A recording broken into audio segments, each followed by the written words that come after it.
Jawaban santun Bang Haji Roma Irama ketika dihina dan ceramahnya dianggap berpotensi sesat menyesatkan oleh Gus Baha, namun dia sendiri malah bergandeng jembut dengan golongan Habib Yaman, penyebar kesesatan yang sesungguhnya. Suatu saat ada penyanyi dangdut top terkenal di Indonesia. Ya penyanyi, ya dai. Penyanyinya cowok loh, sama jangan bayangkan dangdut putri, enggak, itu cowok, sudah tua lagi. Jadi potensi halalnya ada lah maksudnya. Untuk kalau seorang penyanyi yang tidak pernah ngaji kemudian ngomong agama, itu potensinya itu fadallu wa adallu, sesat dan menyesatkan. Tidak ada yang memuliakan manusia kalau Allah mau menghinakan. Saya tidak akan pernah marah kalau dihina orang. Mungkin saya memang orang yang pantas dihina. Ya, saya bukan orang yang mulia gitu. Ya, saya tidak akan pernah marah dibully orang. Jadi itulah teman-teman tanggapan dari Roma Irama yang dihina oleh Gus Baha. Tapi di sini ada lagi ya teman, yang nantinya itu Mbah Setu, beliau yang akan menyampaikan ulama sekarang itu seperti apa ya, nanti teman-teman bakal tahu. Pokoknya simak terus video ini sampai selesai, oke?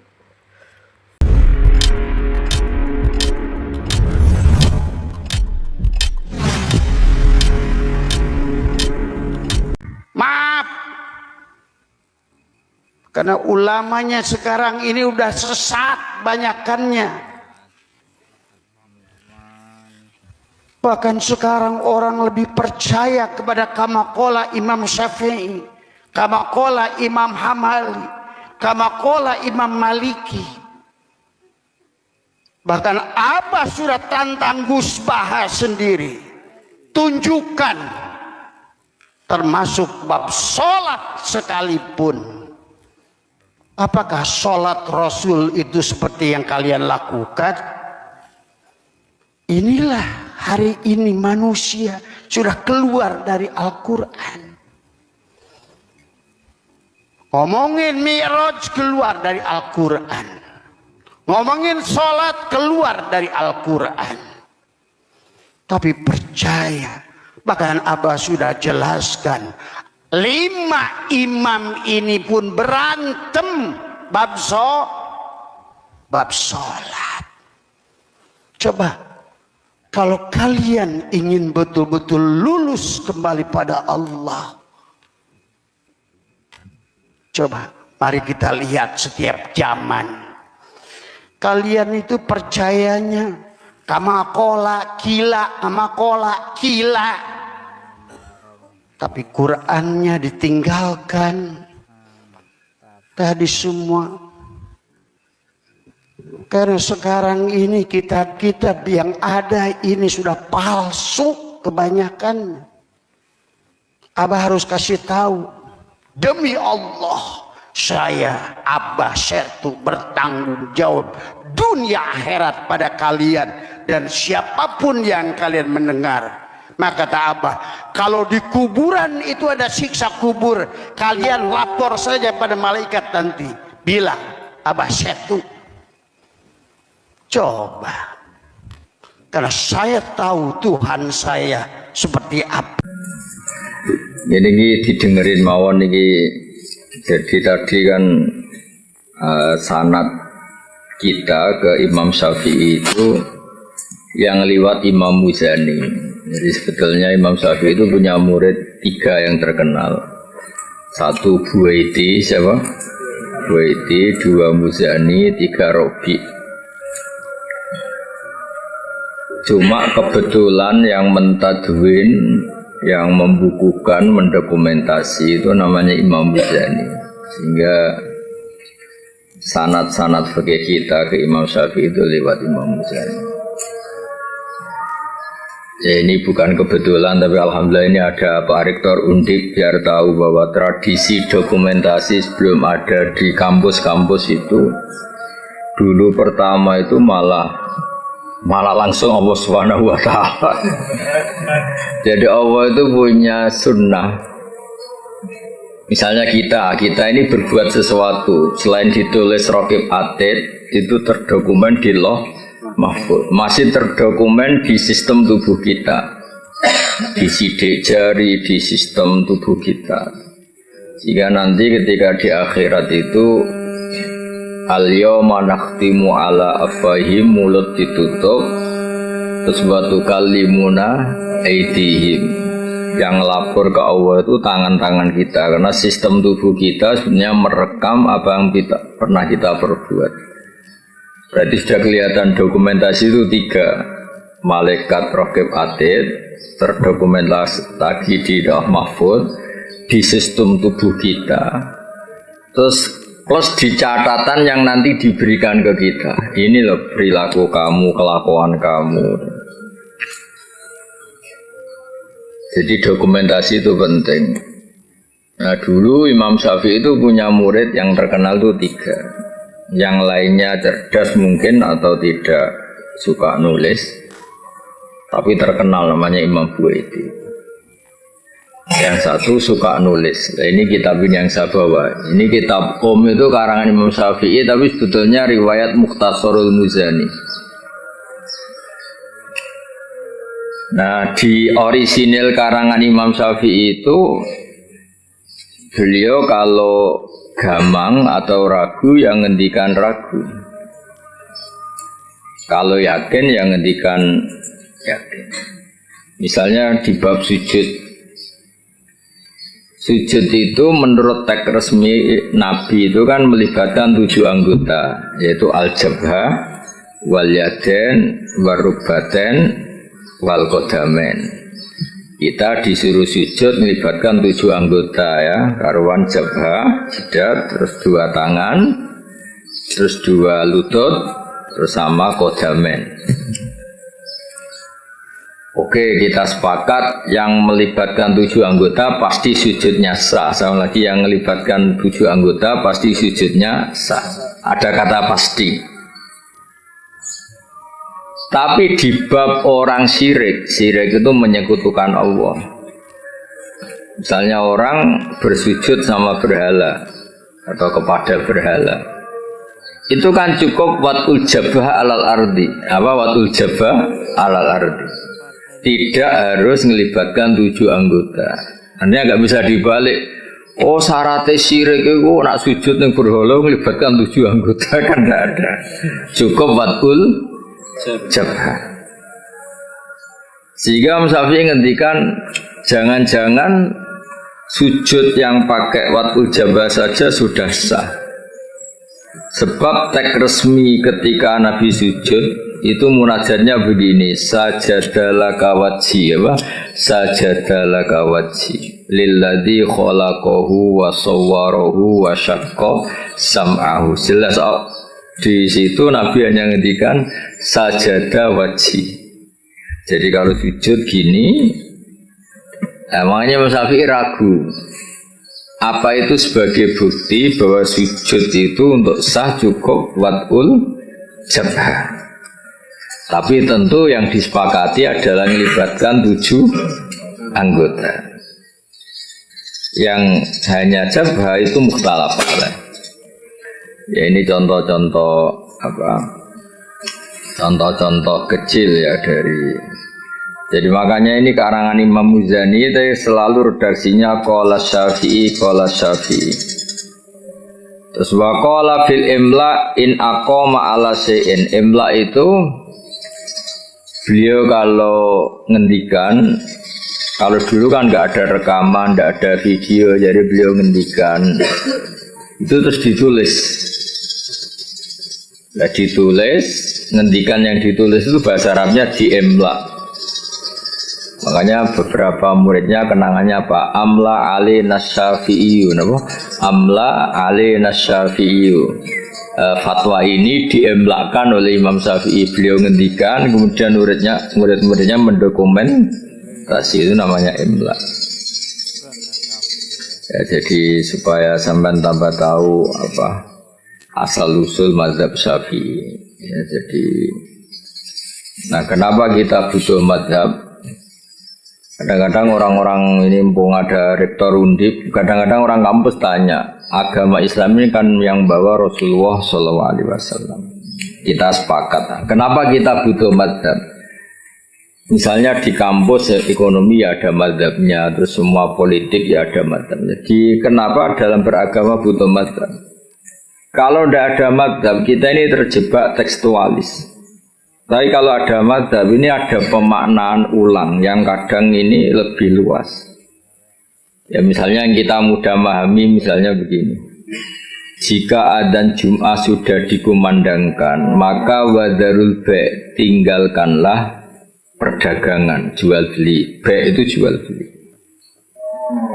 Tentu ini misalnya Pak Rektor Udip sedang ngajar, saya ada jual beli kok, saya pas ngajar, berarti gak apa-apa dong saya ada ke masjid. Oh saya ada jual beli tapi rokokan, saya ada jual beli main HP. Nah berkahnya madhab ini terurai.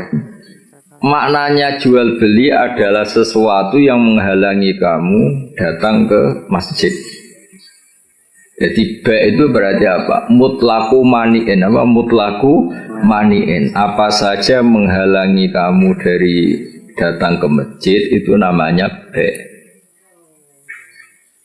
Kamu berpikir ba' di sini maknanya adalah apa? Pengganggu orang datang ke masjid. Maka main HP ya pengganggu, makan ya pengganggu, tidur, aktivitas lainnya. Jika kata ba' kemudian menjadi makna umum, tinggalkan sesuatu yang menghalangi Anda dari datang ke masjid. Lah kenapa Allah menyebut ba'? Kebetulan saat itu peristiwanya itu ba'. Itu kan mirip misalnya saya bilang ke santri, "Cung, nak ono cah kecelakaan tolong. Kalau ada anak kecelakaan tolong." Beliau ono wong kelaparan gak kecelakaan gak ditolong. Ini kan gak kecelakaan ya, itu ya bodoh betul itu. Mananya nolong orang kecelakaan ya pokoknya nolong sesuatu yang emergency. Orang kelaparan ya emergency, orang kecelakaan ya emergency. Pak Haris tak pecat dari Mahatali juga emergency karena terus gak punya status dia. Kasihan sudah miskin gak punya status kan nanti pulangnya malah kayak dukun res Haris. Jadi nah itu akhirnya kita butuh mazhab karena kita butuh pemaknaan seperti itu. Kalau enggak ya kita tekstualis, kalau enggak kita tekstualis. Makanya kita ini menolak paham tekstualis itu karena menjadi sempit. Ya, karena menjadi apa? Sempit. Ya, contoh tadi apa? Wadarul ba', apa? Wadar. Kemudian adzan Jumat juga sama. Ketika adzan dikumandangkan, ini kan ada problem tafsir karena adzan zaman Nabi itu hanya sekali. Ya, ketika khotib sudah di atas apa? Mimbar. Di era modern, terutama orang-orang NU, adzannya kan dua kali. Ya tentu kita sepakat yang dimaksud ayat itu adzan kedua kalau di konteks NU, karena itu yang terjadi zaman Nabi. Adzan kedua itu kan bikinannya Sayyidina Utsman. Nah, hal seperti itu kita butuh mazhab. Ya butuh mazhab. Jadi kenapa ada mazhab Syafi'i, mazhab Maliki. Terus contoh terakhir ini sebelum tak tutup. Jika di wadah kamu dijilat anjing, maka cuci 7 kali, salah satunya pakai debu. Itu tagnya Nabi itu walago itu dilat. Nah kata mensucikan tentu orang itu berpikir 2 kali. Kata Imam Syafi'i disucikan itu karena najis. Karena najis perlu disucikan. Kata Imam Malik ya enggak, mensucikan itu udah harus najis. Orang cici juga dicuci. Misalnya piring saya habis didoni Haris ya tetap tak cuci meskipun tidak najis. Senggelem tiba idune Haris sopo gitu kan. Misalnya Cambah Tali meler ngumbel meler kan ya tetap tak cuci meskipun umbel itu tidak. Lah itu terus melahirkan mazhab yang satu bilang najis, yang satu bilang cici. Sehingga lah kebetulan kita Syafi'i yang ikut partai itu najis. Ya kalau Nabi sendiri tidak ngendikan najis atau jijik, ini kan fal yaghsilhu, harus dicuci. Nah dicuci itu kan pilihannya dua, karena jijik apa karena najis.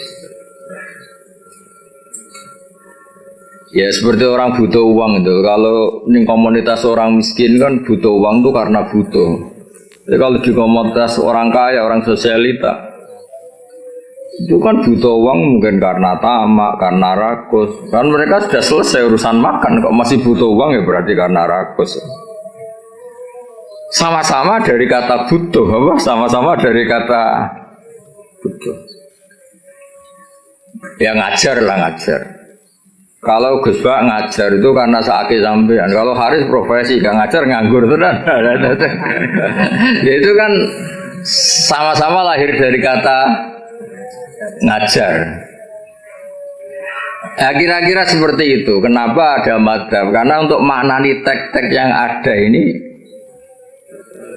penafsirannya itu beda-beda. Makanya kita butuh cara kamu memahami teks itu ikut manhajnya siapa, metodenya siapa. Nah kalau metode Imam Syafi'i ya tadi fal yaghsilhu diartikan karena anjing itu najis. Imam Malik enggak ya karena menjijikkan. Ya sama tadi meninggalkan B itu transaksi, transaksinya halal. Tapi kenapa harus ditinggalkan? Karena sekarang sudah B yang mengganggu Jumatan.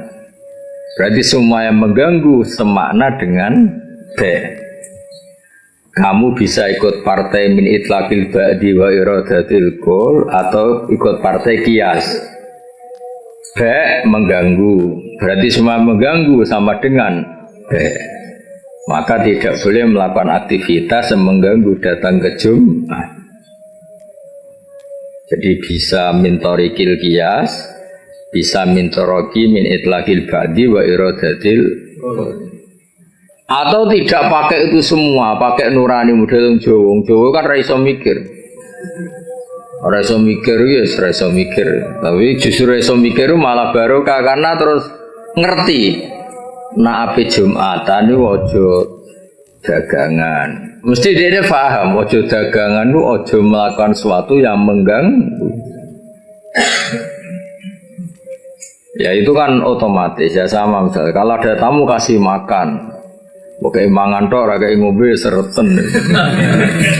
Maknane ngekei mangan kasih sesuatu yang tamu ini menjadi nyaman. Termasuk kebutuhannya ya mungkin minum, tisu atau apalah. Termasuk menyediakan kamar mandi karena apa? Makan itu ibaratun an hajatil insan. Wa ibaratun an hajatil insan. Makan itu adalah kebutuhan manusia. Padahal kebutuhan tamu tidak hanya makan, ya makan, minum, MCK macam-macam. Nah itu terus lahirlah madzhab. Kenapa lahirlah apa? Madzhab. Terus di Balaghah disebut min itlaqil ba'di wa iradatil qul. Makanya Quran sering bilang Allah itu suka waruka'is sujud. Masa iya sholat hanya rukuk dan sujud? Misalnya ketika Allah muji kita tarohum ruka'an sujadan, Allah melihat orang Islam itu berrukuk dan bersujud. Padahal sholat itu ada fatihah, ada tahiyat, ada macam-macam. Nah, itu terus akhirnya menguat teori min itlaqil ba'di wa iradatil qul. Nah, itu terus kita harus bermadzhab karena tanpa madzhab itu kita akan menjadi tekstualis. Kan bahaya kan misalnya kamu sholat wong di Quran hanya warka'u ma'arrokin berarti rukuk tok. Ya kan jadi aliran sesat apa? Sudah kere sesat kan malah bingung gitu. Ya jadi itu apa bentuk penghormatan kita pada madzhab Syafi'i. Jadi memang kenapa kita kan kadang-kadang orang-orang sebagian orang itu berpikir Islam ya Islami Rasulullah ngapain sih bermadzhab? Itu memang orang nggak pernah ngaji. Bermadzhab itu kebutuhan logis ya, bermadzhab itu kebutuhan logis. Kayak bernegara pun butuh penafsiran. Demokrasi terpimpin apa demokrasi liberal apa sistem republik apa kerajaan. Kan nggak mungkin kita bernegara kemudian tanpa apa mazhab. Kita harus mengikuti salah satu mazhab dari cara bernegara. Kebetulan kita republik misalnya, tidak monarki. Ya sama memaknai teks-teks dalam Quran kita butuh apa? Mazhab. Kalau tidak ya tadi terjebak dalam tekstualis atau kejumutan macam itu. Ya ngoten nih sebagai penghormatan kula teng basal teng buyut-buyut kula ngantos wa mutamakin teng kajen niku nggih mbah-mbah kula buyut-buyut kula. Jadi rasa GR Pak Haris, Gus Pak nak ambek aku gelem sesat iku GR. Jadi tidak ada hubungannya dengan Pak Haris ini, nggak ada jasanya sama sekali intinya itu. Tapi justru itu ikhlas. Kalau orang nggak merasa berjasa itu namanya ikhlas, malah bagus ini. Ya, ngaten. Assalamualaikum warahmatullahi wabarakatuh. Waalaikumsalam. Wes dokumentasi enggak cukup toh? Emang. Oke, bolo-bolo ya. Sudah tahu ya. Jadi tanggapan Mbah Setu, beliau menyampaikan wong saiki iki ulama iki akeh sing padha tukaran. Dadi awake dhewe sebagai penonton utawa sing penikmat YouTube yo kudu pinter-pinter lah. Sing apik endi, sing elek endi, wis karek sampean dhewe. Dadi yo kudu cetha lah, mosok leren tak dono kan yo gak penak ta aku. Mosok kok njuk ngulang ae kan yo ora penak. Ya itu ya teman-teman ya. Di samping ada guyonannya kan ya. Jadi biar enggak tegangan gitu ya. Ditambah lagi itu ayamnya itu wah banyak sekali guys ayamnya itu. Yo, itu dikasih apa itu bumbu penyedap tuh. Jadi sambil mendengarkan YouTube, melihat YouTube, menonton YouTube sambil makan ayam itu. Waduh. Pelan-pelan guys, alon-alon, panas sih. Ini gini nih ya, alon-alon. Ya. Lu. Lihat tuh guys ya. Jadi teman-teman sudah tahu ya, pendapat dari semua orang itu kan pasti kan tidak ada yang sama, ada yang baik, ada juga yang buruk. Itu tergantung teman-teman menyikapinya gimana. Dan itu ya teman-teman, semisal teman-teman mau berkomentar atau apa, enggak apa-apa, boleh. Cuman kalau bisa tuh yang baik lah ya. Komentarnya baik. Kita semua kan tak luput dari dosa, walaupun saya sebagai admin juga kan ya banyak dosa ya teman-teman, ya maaf lah. Apalagi ini kan di bulan-bulan yang penuh apa? Bulan Syawal itu bulan njaluk bahal atau balan maaf-maafan. Yo awake dhewe ya sepuro-sepuronan lah. Nek direcah nom-nom kan kosong-kosong ya. Ya ngono kuwi lah. Guys, itulah guys ya. Sambil menikmati ya teman-teman bisa melihat itu loh, cara membakar ayam yang mantap seperti itu. Oke, matur nuwun. Aja lali karo subscribe ya. Oke.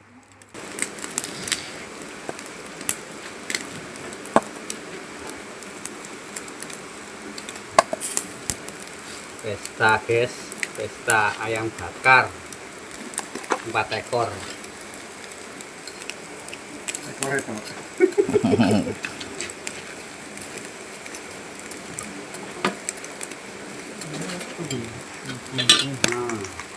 Tak kuali. Mantap. Itu loh, wis foto kali ini.